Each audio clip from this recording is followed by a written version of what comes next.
Hello students, O2IS academy में आपका बहुत बहुत स्वागत है। मेरा नाम ज्योति कौशल है और हम कवर कर रहे हैं पिछले एक साल के करंट अफेयर्स, जो कि आपके HCS प्रीलिम्स के लिए बहुत ही ज़्यादा इंपॉर्टेंट हो सकते हैं। तो आज जो हम कवर करने वाले हैं वो है इकोनॉमी का लेक्चर नंबर 3 और आज आपका डे नंबर है 15। इससे पहले हमने 4 सब्जेक्ट्स को कवर कर लिया है, that is art and culture, science and technology, defence and environment. तो आज हमारा इकोनॉमी भी कवर हो जाएगा। अगर आपको इस वीडियो की PDF चाहिए तो आप हमारी O2IS अकेडमी की ऐप को जाकर डाउनलोड कर सकते हैं और वहाँ पे आपको HCS प्रीलिम्स के नाम से एक कोर्स मिल जाएगा, जिसके अंदर कंटेंट सेक्शन में जाकर आप जो इन PDFs को बेसिकली डाउनलोड कर सकते हैं और एक बार देख सकते हैं, चेक कर सकते हैं, उनको रिवाइज कर सकते हैं। इन द सेम वे अगर आप आने वाले सालों के HCS के लिए प्रिपेयर कर रहे हैं तो हमने एक फाउंडेशन कोर्स को भी लॉन्च किया हुआ है, जिसके अंदर हमने बहुत सारे सब्जेक्ट्स को, ऑलमोस्ट हर एक सब्जेक्ट को कवर किया हुआ है। तो आप जाकर एक बार उसको भी देख सकते हैं। तो शुरू करते हैं अपनी आज की सबसे पहली न्यूज़ से, जो कि ज़्यादातर सारी इकोनॉमी से ही रिलेटेड होंगी, किसी ना किसी वे से हमारी इकोनॉमी को एक तरह से बढ़ाने के लिए कंट्रीब्यूट कर रही हैं। तो सबसे पहले बात करते हैं कि 2 प्रोजेक्ट्स को रिवाइव किया गया है। सबसे पहला प्रोजेक्ट है नमदा क्राफ्ट ऑफ कश्मीर और दूसरा प्रोजेक्ट है कि हमने कश्मीर के आर्टिसंस और वीवर्स की अपस्किलिंग करनी है। इन दोनों के दोनों प्रोजेक्ट को एक पर्टिकुलर स्कीम के अंदर रिवाइव करा जा रहा है। उस स्कीम का नाम आपने याद रखना है, दैट इज़ प्रधानमंत्री कौशल विकास योजना 3.0। ठीक है, अब ये जो प्रधानमंत्री कौशल विकास योजना है एक पर्टिकुलर मिनिस्ट्री के अंदर ही लॉन्च करी गई है। आपने इसकी मिनिस्ट्री का नाम याद रखना है, that is skill and development वाली जो मिनिस्ट्री है उसके अंदर इसको लॉन्च किया गया है।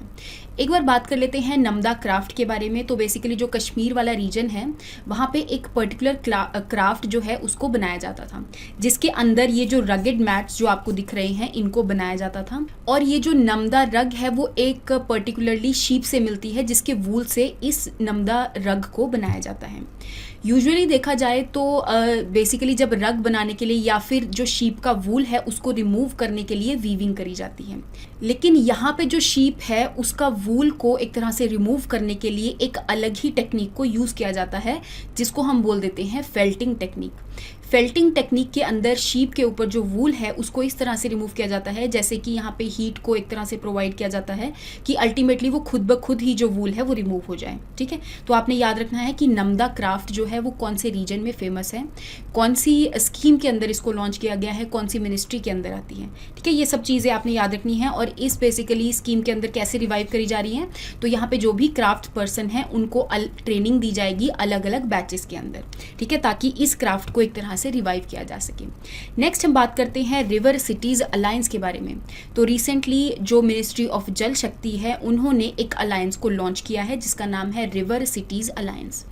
इस अलायंस के अंदर जो गंगा का बेसिन है उस बेसिन के अंदर जो अलग अलग डिस्ट्रिक्ट्स और बेसिकली जो सिटीज़ वगैरह लाई करती हैं, अब वो सिटीज़ उस गंगा के बेसिन को बेसिकली प्रोटेक्ट करने के लिए क्या क्या टेक्निक्स को अपना रही हैं। तो इस अलायंस के अंदर जो भी सिटीज़ किसी रिवर को साफ करने के लिए जो भी मेथड्स यूज़ कर रही हैं उन सारी मेथड्स को इस अलायंस के अंदर शेयर किया जाएगा। तो इसके बारे में आपने याद रखना है, मिनिस्ट्री ऑफ जल शक्ति ने इसको लॉन्च किया है। नेक्स्ट हम बात करते हैं geospatial energy map of India के बारे में। तो नीति आयोग ने इसरो के साथ मिलकर इस मैप को लॉन्च किया है। नाम से ही क्लियर हो रहा है geospatial energy map of India क्या है। हमारी कंट्री के अंदर जो जितने भी एनर्जी के सोर्सेज हैं उससे रिलेटेड ये सारे एनर्जी के सोर्सेज बताएंगे कि किस रीजन में कौन सा एनर्जी सोर्स जो है उसको यूटिलाइज किया जा सकता है। फॉर एग्जांपल जो ज़्यादातर जो आपके कोस्टल रीजन्स होते हैं वहाँ पे विंड टर्बाइंस को यूज़ किया जाता है as a renewable source of energy. Wind use होती है, उसके बाद वहाँ से इलेक्ट्रिसिटी प्रोड्यूस होती है। इन द सेम वे ऐसे रीजन्स भी है जहाँ पे धूप ज़्यादा पड़ती है तो वहाँ पे हम सोलर एनर्जी को यूज़ कर सकते हैं। तो बेसिकली इस मैप के अंदर इसरो और नीति आयोग ने यही चीज़ मिलकर बताई है कि कौन कौन से रीजन में कौन कौन सी एनर्जी को यूटिलाइज किया जा सकता है। बाकी अगर मैं जियो स्पेशियल मैपिंग के बारे में यहाँ पे बात करूँ तो यहाँ पे स्पेस से एक सैटेलाइट को यूज़ किया जा सकता है जिससे हम पता लगा सके कि कौन सी रीजन में कौन से जो सोर्स हैं वो बहुत ज़्यादा अवेलेबल हैं और उनको यूटिलाइज किया जा सकता है। नेक्स्ट हम बात करते हैं cities with most sustainable system के बारे में। तो रिसेंटली इसका अवार्ड दिया जाता है जो कि ministry of housing and urban affairs इस अवार्ड को प्रोवाइड करते हैं। तो केरला ने इस अवार्ड को जीता है क्योंकि उन्होंने सस्टेनेबल मेथड्स यूज़ किए हैं एक सिटी के अंदर जो भी ट्रैफिक सिस्टम वगैरह है, जो भी रोड्स वगैरह है, ट्रांसपोर्टेशन सिस्टम है, उसको डेवलप करने के लिए। तो यहाँ पे उन्होंने जो कोची मेट्रो हो गया, वाटर मेट्रो हो गया, ई मोबिलिटी हो गया, ये सारे के सारे सस्टेनेबल डेवलपमेंट के ऊपर बेस्ड हैं। दैट मीन्स यहाँ पे इन्वायरमेंट का बहुत ज़्यादा ख्याल रखा गया है ताकि इन ट्रांसपोर्टेशन सिस्टम को डेवलप किया जा सके। तो ये मैंने आपको बता ही दिया कि ये अवार्ड किस चीज़ के लिए दिया जाता है। जो भी ऐसी स्टेट है जिन्होंने सस्टेनेबल ट्रांसपोर्टेशन को डेवलप किया है उनको ये अवार्ड मिलता है। किसके द्वारा मिलता है? मिनिस्ट्री ऑफ अर्बन अफेयर्स के द्वारा। नेक्स्ट हम बात करते हैं ई गोपाला ऐप के बारे में। तो रिसेंटली जो नेशनल डेयरी डेवलपमेंट बोर्ड है उन्होंने एक ऐप को लॉन्च किया है जिसका नाम है ई गोपाला ऐप। ई गोपाला की फुल फॉर्म आपने याद रखनी है, that is generation of wealth through productive life stock. अब यहाँ पे फार्मर्स जो कि लाइफ स्टॉक को रियर करते हैं उनको हेल्प करने के लिए इस ऐप को लॉन्च किया गया है। फॉर एग्जाम्पल इस ऐप के अंदर वो सारी फैसिलिटीज़ प्रोवाइड की जाएंगी जो कि एक डेयरिंग फार्मर को ज़रूरी चाहिए होती हैं, जैसे कि डिजीज़ फ्री जर्म प्लाज्म कहाँ से लिया जा सकता है, या फिर अगर क्वालिटी ब्रीडिंग करवानी है बफेलोज़ की, काउज़ की, है ना, इन सब की जो ब्रीडिंग करवानी है तो उसके लिए क्या क्या स्टेप्स लिए जा सकते हैं। अलग अलग जो सर्विसेज हैं डेयरिंग फार्मर को वो ये जो ऐप है वो प्रोवाइड करने का काम कर रही है। इसके बारे में आपने याद रखना है। जैसे कि ये ई गोपाला ऐप का जो पोर्टल है वो इस तरह से दिखता है। अगर मैं बात करूं नेशनल डेयरी डेवलपमेंट बोर्ड के बारे में तो ये एक पर्टिकुलर मिनिस्ट्री के अंदर आता है जिसका नाम है ministry of fisheries, animal husbandry and dairying के अंदर। अब इसको एक एक्ट द्वारा बनाया गया था, दैट मीन्स ये एक स्टैट्यूटरी बॉडी बन गई। अब इसको किसने बनाया था? तो हमारे जो डॉक्टर वर्गीस कुरियन जी हैं इन्होंने इसको फाउंड किया था। इसका जो ऑफिस है वो आनंद, गुजरात के अंदर लोकेटेड है। वर्गीस कुरियन को हमारे फादर ऑफ वाइट रेवोल्यूशन भी कहा जाता है, ये चीज़ आपने याद रखनी है। White revolution is related to milk production. Next हम बात करते हैं कि कश्मीर का एक डायरेक्टरेट है जिसका नाम है directorate of handicrafts and handloom. उन्होंने रिसेंटली पश्मीना के लिए एमएसपी को अनाउंस किया है।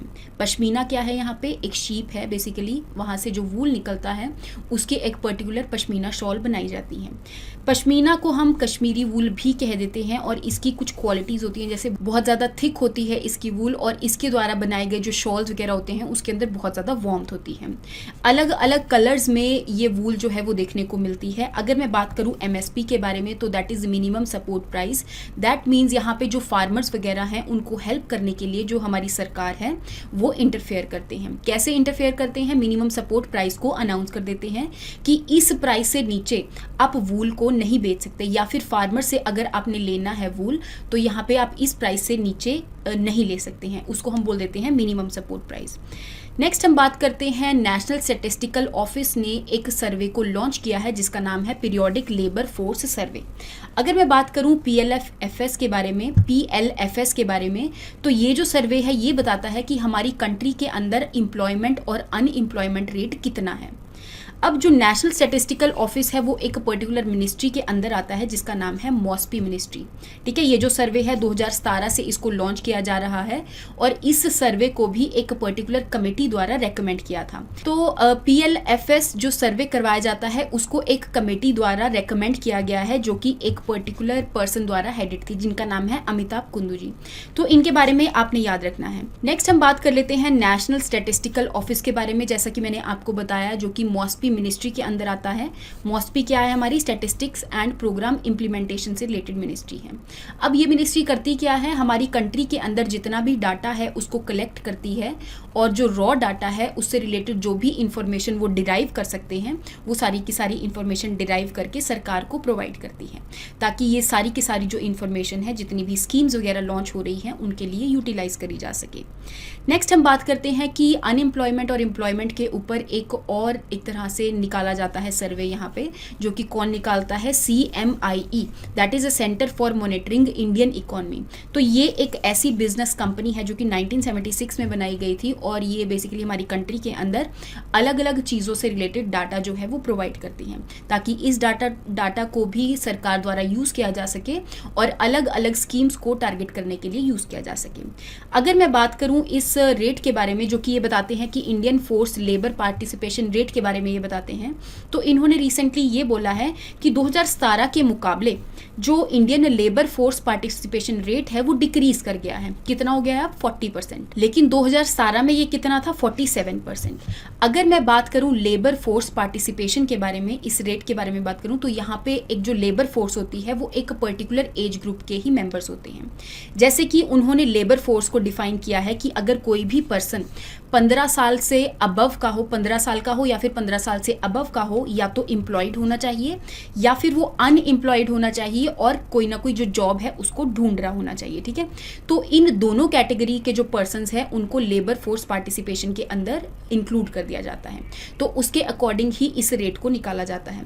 जैसे कि इन्होंने ये बताया, ये मैंने आपको बता ही दिया कि जो 40% हो गया है, जो कि लेबर फोर्स पार्टिसिपेशन रेट है हमारा, पहले इससे ज़्यादा होता था, 47% होता था।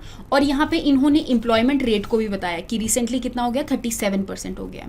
दैट मीन्स आप देख सकते हो यहाँ पे हमारी लेबर फोर्स जो है, जो जॉब्स वगैरह एक तरह से ढूंढ रही हैं, वो ज़्यादा हैं और कर रही हैं जॉब, है ना। तो मैंने यहाँ पे आपको दो कैटेगरीज बता दी ना, एक एम्प्लॉयड है और जो जॉब्स ढूंढ रही हैं, तो वो ज़्यादा परसेंटेज है एज कम्पेयर टू जो लोग एम्प्लॉयड हैं। इन द सेम वे ये अनएम्प्लॉयमेंट रेट को भी बताते हैं कि कितना रेट है? 7.3%। देखो यहाँ पे अनएम्प्लॉयमेंट रेट और लेबर फोर्स पार्टिसिपेशन रेट में डिफरेंस है, क्योंकि लेबर फोर्स के अंदर एम्प्लॉयड की कैटेगरी भी आ जाती है, लेकिन अनएम्प्लॉयमेंट रेट में सिर्फ जो सेकंड कैटेगरी है वही इसी को ही इंक्लूड किया जाता है। तो ये कुछ चीज़ें आपने लेबर फोर्स पार्टिसिपेशन के बारे में याद रखनी है। नेक्स्ट हम बात करते हैं, वर्ल्ड बैंक जो है वो एक रिपोर्ट निकालती है जिसका नाम है ease of doing business report. अब इस रिपोर्ट को ये हर साल निकालते होते थे, 2003 से इन्होंने इंट्रोड्यूस किया था, लेकिन अभी रिसेंटली इन्होंने इसको बंद कर दिया है। क्यों बंद कर दिया? क्योंकि इस रिपोर्ट के अंदर अलग अलग इरेगुलरिटीज जो है वो देखने को मिली है। ठीक है, अब अगर मैं ईज ऑफ डूइंग बिजनेस के बारे में बात करूं तो इस रिपोर्ट के अंदर 10 पैरामीटर्स को काउंट किया जाता था। जैसे कि अगर किसी कंट्री में कोई बिजनेस को खोलना है तो उसके लिए अलग अलग ये 10 पैरामीटर्स देखे जाते थे कि कितनी जल्दी कोई पर्सन जो है किसी कंट्री के अंदर बिजनेस खोल सकता है। तो इन 10 पैरामीटर्स के ऊपर उनको रैंक किया जाता था, उसी हिसाब से फाइंड आउट किया जाता था कि इस कंट्री के अंदर बिजनेस खोलना बहुत ही ज़्यादा ईजी है या फिर डिफिकल्ट है। ठीक है, अब ये जो रिपोर्ट है वो कोई स्कोर प्रोवाइड करती है, और ये जो स्कोर है वो किस चीज़ से रिलेटेड है? Distance to frontier score. इसका मतलब ये होता है कि अगर 100 में से आपको 75 मार्क्स मिल जाते हैं तो इसका मतलब आपकी कंट्री के अंदर जो ईज ऑफ डूइंग बिजनेस है वो 25% लो है। दैट मीन्स आपको 25% और इंप्रूव करने की ज़रूरत है अपनी ईज ऑफ डूइंग बिजनेस में अच्छा स्कोर करने के लिए। अब रिसेंटली जैसे इंडिया का अगर मैं स्कोर देखूं तो इन्होंने इंडिया को 63rd रैंक पे डाला था अकॉर्डिंग टू जो रिपोर्ट इन्होंने 2019 के अंदर पब्लिश करी थी। इन द सेम वे अगर मैं 18 की पब्लिश रिपोर्ट के बारे में बात करूं तो 77 थी। दैट मीन्स हमारा जो ईज ऑफ डूइंग बिजनेस है यहाँ पे वो एक तरह से इंप्रूव किया था, हमारा रैंक इसमें इंप्रूव किया था। अब क्योंकि इरेगुलरिटीज़ आ गई हैं तो इसलिए इस रिपोर्ट को बंद कर दिया है। अगर मैं बात करूं वर्ल्ड बैंक के बारे में तो यहाँ पे जो ब्रेटन वुड कॉन्फ्रेंस हुई थी 1944 के अंदर, उस टाइम पे दो ऑर्गेनाइजेशन सामने निकल कर आई थी। एक था IBRD जिसको हम बोल देते हैं वर्ल्ड बैंक, और दूसरा था IMF। अगर मैं वर्ल्ड बैंक ग्रुप के बारे में बात करूं तो यहाँ पे अलग अलग ऑर्गेनाइजेशन जो है वो इस ग्रुप का पार्ट है। जैसे कि सबसे पहला है IBRD जिसको हम वर्ल्ड बैंक बोल देते हैं, जो कि अलग अलग लोन्स वगैरह प्रोवाइड करता है हर एक कंट्री को, है ना। नेक्स्ट है आपका इंटरनेशनल डेवलपमेंट एसोसिएशन, जो कि जो लो इनकम कंट्रीज हैं उनको लोन प्रोवाइड करने का काम करते हैं। इन द सेम वे अगर मैं इंटरनेशनल फाइनेंस कॉर्पोरेशन के बारे में बात करूं तो यहाँ पे इन्वेस्टमेंट से रिलेटेड चीज़ों को देखती हैं, कैसे एसेट को मैनेजमेंट किया जाना चाहिए उसके रिगार्डिंग ये जो ऑर्गेनाइजेशन है वो देखती है। नेक्स्ट हम बात करते हैं मल्टीलेटरल गारंटी एजेंसी के बारे में, जो कि इन्वेस्टर्स को एक तरह से इंश्योर करती है, इंश्योरेंस वगैरह प्रोवाइड करती है। नेक्स्ट हम बात करते हैं इन्वेस्टमेंट डिस्प्यूट से रिलेटेड ऑर्गेनाइजेशन के बारे में, जिसका इंडिया मेंबर नहीं है। इससे ऊपर वाली चारों का चार जो ऑर्गेनाइजेशन है इसका मेंबर इंडिया है, लेकिन लास्ट ऑर्गेनाइजेशन का मेंबर नहीं है इंडिया। आपने इस चीज़ के बारे में याद रखना है। नेक्स्ट हम बात करते हैं कि मिनिस्ट्री ऑफ रेलवेज ने रेल कौशल विकास योजना को लॉन्च किया है। अब इस योजना को क्यों लॉन्च किया गया? दैट मीन्स यहाँ पे जो अलग अलग लोग हैं उनको यहाँ पे ट्रेनिंग प्रोवाइड करी जाएगी, अलग अलग कैटेगरीज में प्रोवाइड करी जाएगी। फॉर एग्जांपल इलेक्ट्रिशियन की ट्रेनिंग हो गया, वेल्डर की, मैकेनिस्ट की एंड फिटर की ट्रेनिंग होगी। अब इस ट्रेनिंग को प्रोवाइड करके इन लोगों को स्किल किया जाएगा। लेकिन अब यहाँ पे क्योंकि स्किल किया जा रहा है, इसका मतलब ये नहीं है कि इनको जॉब्स वगैरह प्रोवाइड करी जाएंगी। दैट मीन्स ये जो स्कीम है इसके अंदर जो भी ट्रेनिंग प्रोवाइड करी जा रही है, इसका मतलब ये नहीं है कि इनको गारंटी दी जाएगी कि आपको जॉब वगैरह मिलेगी। ठीक है, आपने इसके बारे में याद रखना है। इसके अलावा जो लोग इसके अंदर पार्टिसिपेट कर सकते हैं, जो ट्रेनिंग लेना चाहते हैं, तो उनकी क्लास 10th पास होनी चाहिए और उनकी जो एज है 85 से लेके 35 साल की उम्र तक, 18 से लेके 35 साल की उम्र तक होनी चाहिए। अगर मैं रेल कौशल विकास योजना के बारे में यहाँ पे बात करूँ तो इस योजना को 2015 में रिलीज किया गया था, लॉन्च किया गया था ministry of skill development and entrepreneur की मिनिस्ट्री के अंडर। इसका काम यही था कि हमारी कंट्री के अंदर प्रोडक्टिविटी को इंक्रीज करने के लिए लोगों को ट्रेनिंग प्रोवाइड करी जाएगी। नेक्स्ट हम बात करते हैं CSIR के अरोमा मिशन के बारे में। तो बेसिकली CSIR की अलग अलग लैब्स हैं जो ऑल ओवर द इंडिया लाई करती हैं। ठीक है, ऑल ओवर द इंडिया इनकी लैब्स हैं। तो उसमें से एक लैब है जो कि लखनऊ में लाई करती है। कौन सी लैब है? Central institute of medicinal and aromatic plants. तो ये जो लैब है ज़्यादातर एरोमेटिक प्लांट्स के ऊपर रिसर्च वगैरह करती है। तो इन्होंने ही अरोमा मिशन को लॉन्च किया है। अगर मैं अरोमा मिशन के बारे में बात करूं तो आपको पता होगा कि ऐसी भी क्रॉप्स होती हैं जो कि एरोमेटिक कंपाउंड्स को एक तरह से रिलीज करती हैं। फॉर एग्जाम्पल यहाँ पे जो लेवेंडर है उसका जो ऑयल है वो अलग अलग पर्पसेस के लिए, अलग अलग, जैसे परफ्यूम इंडस्ट्री हो गया है ना, अलग अलग एरोमेटिक चीज़ों के लिए यूज़ किया जा सकता है। इन द सेम वे और जो कि ऐसी क्रॉप्स भी होती हैं जो कि फ्रेग्रेंस पर्पसेस के लिए यूज़ होती है। दैट मीन्स एरोमेटिक कंपाउंड्स बनाने के लिए उन क्रॉप्स को यूज़ किया जा सकता है। तो इन द सेम वे अगर मैं इस मिशन के बारे में बात करूँ तो ये फार्मर्स की जो इनकम है उसको भी इम्प्रूव करने का काम करती है। तो आपने इसके बारे में याद रखना है कि बेसिकली अरोमा मिशन को लॉन्च किया गया है, किसने लॉन्च किया है, और अरोमा मिशन के अंदर एक प्लांट आ जाता है जो कि है लेवेंडर। लेवेंडर की क्रॉप प्रोडक्शन को इंक्रीज करने के लिए एक पर्टिकुलर रेवोल्यूशन इसके नाम पर है जिसको हम पर्पल रेवोल्यूशन बोल देते हैं। अगर मैं बात करूं CSIR के बारे में तो ये 1942 में एस्टैब्लिश करी गई थी। हमारी कंट्री के अंदर जो भी साइंटिफिक रिसर्च वगैरह करने का ये इंस्टीट्यूट करता है और इस इंस्टीट्यूट की ऑल ओवर द इंडिया बहुत सारी लैब्स हैं। और इस इंस्टीट्यूट को भी सोसाइटीज रजिस्ट्रेशन एक्ट 1860 के अंदर बेसिकली रजिस्टर किया गया है। इसके बारे में आपने याद रखना है, ministry of science and technology के अंडर ये आती है। नेक्स्ट हम बात करते हैं कि KVIC ने एक प्रोग्राम को लॉन्च किया है जिसका नाम है स्पिन प्रोग्राम। स्पिन की आपने फुल फॉर्म याद रखनी है, ये जो पॉटर्स का व्हील होता है ना उससे रिलेटेड है, इसके नाम पे इन्होंने स्पिन को रखा है। अगर मैं स्पिन की फुल फॉर्म की बात करूं तो strengthening the potential of India इसका बेसिकली फुल फॉर्म है। अगर मैं बात करूं कि इस स्पिन का क्या पर्पस है तो यहाँ पे जितने भी पॉटर्स हैं उनको इजी लोन प्रोवाइड करने के लिए ये जो प्रोग्राम है वो काम करेगा। अब लोन प्रोवाइड होगा कहाँ से? तो प्रधानमंत्री शिशु मुद्रा योजना जो है इसके अंडर जो पॉटर्स हैं वो इजीली लोन जो है वो ले सकते हैं। ठीक है, कहाँ से लेंगे? स्पिन प्रोग्राम के अंदर बेसिकली लोन जो है वो इसी योजना के अंडर प्रोवाइड किया जाएगा। लेकिन पोर्टल कौन सा होगा? तो वो स्पिन पोर्टल होगा जो कि KVIC ने लॉन्च किया है। तो इसके बारे में आपको पता होना चाहिए, एक तरह से हमारे जो पॉटर्स हैं उनको सेल्फ रिलायंट बनाने के लिए। अगर मैं बात करूँ KVIC के बारे में तो इसको भी एक एक्ट के द्वारा बनाया गया था। तो दैट मीन्स ये एक स्टैट्यूटरी बॉडी है।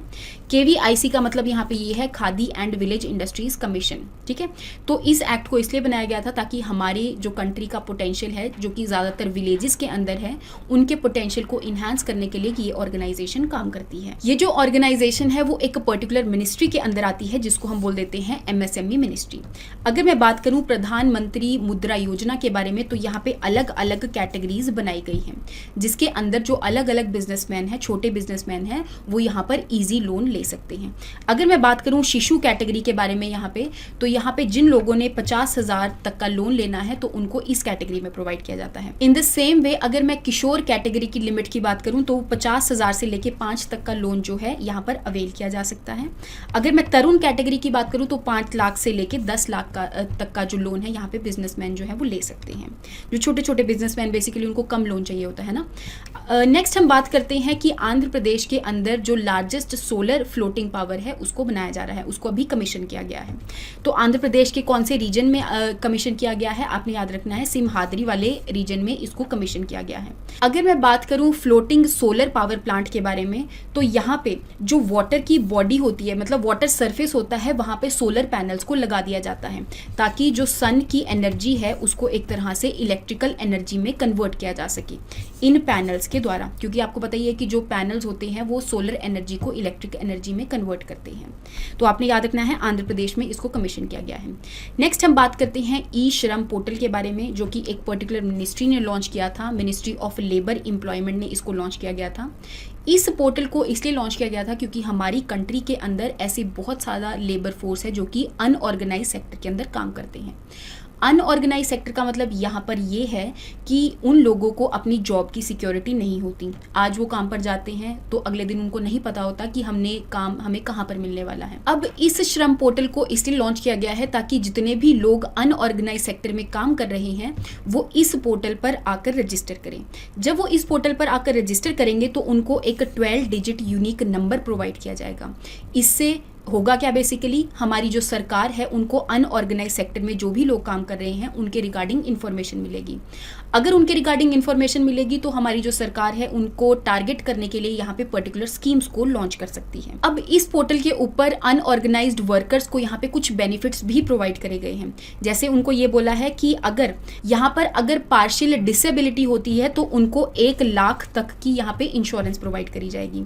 इन द सेम वे अगर परमानेंट डिसेबिलिटी हो जाती है किसी एक्सीडेंट के अंदर अनऑर्गेनाइज्ड वर्कर की, तो उनको 2 लाख तक का जो इंश्योरेंस है वो प्रोवाइड किया जाएगा। एक पर्टिकुलर स्कीम के अंदर प्रोवाइड किया जाएगा। दैट मीन्स यहाँ पे इस स्कीम को भी इस पोर्टल के साथ कनेक्ट किया गया है। ठीक है, आपने ई श्रम पोर्टल के बारे में याद रखना है। तो यहाँ तक आपकी जो इकोनॉमी के करंट अफेयर्स हैं वो सारे कवर हो जाते हैं। मैंने कोशिश करी है कि ज़्यादा से ज़्यादा इकोनॉमी के करंट अफेयर्स यहाँ पर लेकर आऊँ और ज़्यादा से ज़्यादा वाइड कवरेज करूँ। तो आई होप आपको यहाँ तक हर एक चीज़ जो है वो समझ में आई होगी। अगर नहीं समझ में आई है तो आप कमेंट सेक्शन में लिख सकते हो, हम आपको उसका जवाब देने की कोशिश करेंगे। तो thank you so much and have a nice day. Next class के अंदर हम नेक्स्ट जो सब्जेक्ट है उसको कवर करने की कोशिश करेंगे। Thank you so much.